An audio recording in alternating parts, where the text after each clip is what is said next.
Good day, Formula One fan. Welcome to the F1 Corner.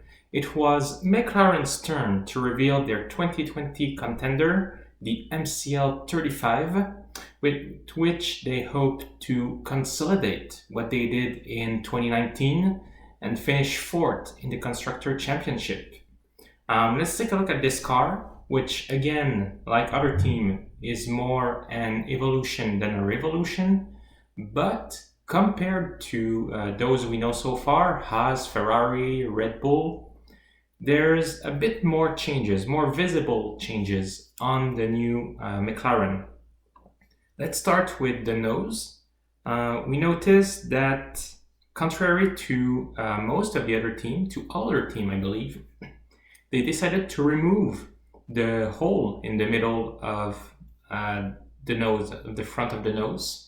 This is a feature that McLaren had in 2019 and they decided to remove it this year. So we will have to see if it pays off when most of the big team are all still using it. The nose itself in its whole structure seems to be a little bit thinner than the one that they had on their previous car. Which also results in more pronounced curves where the pilot protection area begins. But this just goes for more aerodynamic front nose. So we'll see if it pays off. Going further back, the whole aeration and cooling area has also been reworked.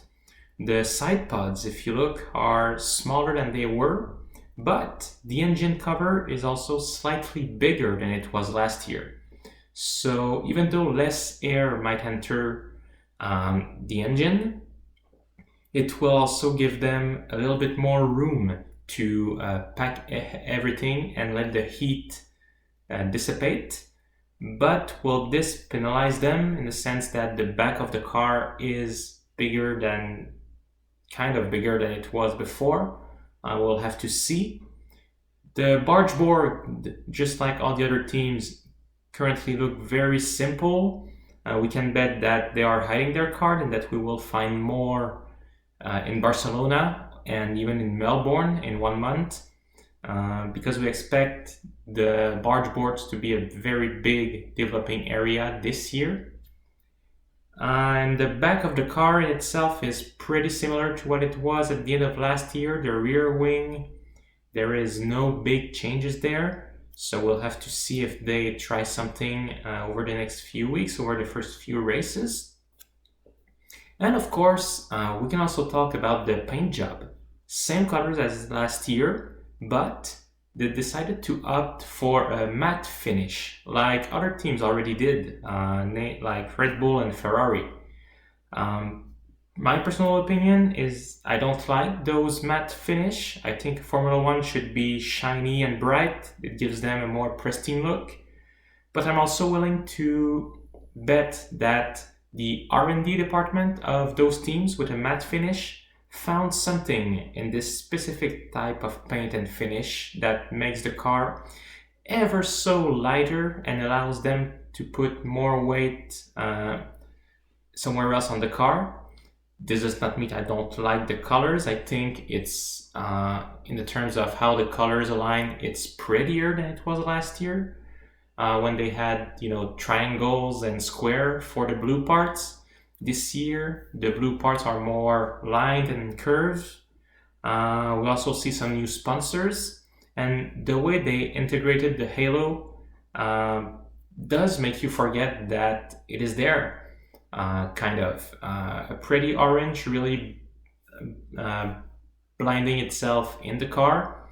Even though I personally wish that there was still no halo, even if I'm all for driver protection. So overall, we'll have to see this car on track to find out what it's worth. Part of their success still rests on the Renault engine, who are supplying them. If Renault made a good job with the power unit, it will be interesting to see the fight between the two teams. Also, Carlos Sainz and Lando Norris will both be at their second year at McLaren. They both did an outstanding job last year. Norris proving that even as a rookie, he could compete with his teammates who was experienced in Formula One. And Sainz finally seems to be finding his footing in Formula One after many years of uncertainty and being tossed around in different teams, even achieving a podium last year in Brazil, just proving that McLaren are finally getting back where they belong in Formula One. So don't expect a podium from them again this year. Don't expect them to fight for victories. But if they can prove that 2019 was not just a fluke after so many years of having a bad car and finishing almost dead last, if they can be in the fight for the fourth position, fight with Renault especially, since it will be the direct competitor, considering that they both have the same power unit. It will be very interesting to see what they can give us. Will Carlos Sainz improve? Will he show us that he was worth maybe of a Red Bull seat at some point? Will Lando Norris beat his teammate or show that he is also the promising recruit that many think he is? Can he make his place in the Formula One world and hope to get a better seat at some point? We'll see. One thing for sure, we want to follow this race. We want McLaren to succeed. This team has a lot of history and they deserve to be at the front, not at the back like they were before. Thank you guys for watching. I hope you enjoyed this. Tell me what you think about the new MCL 35 in the comment section. Please like, subscribe, and thank you for your support, and see you next time, guys. Thank you.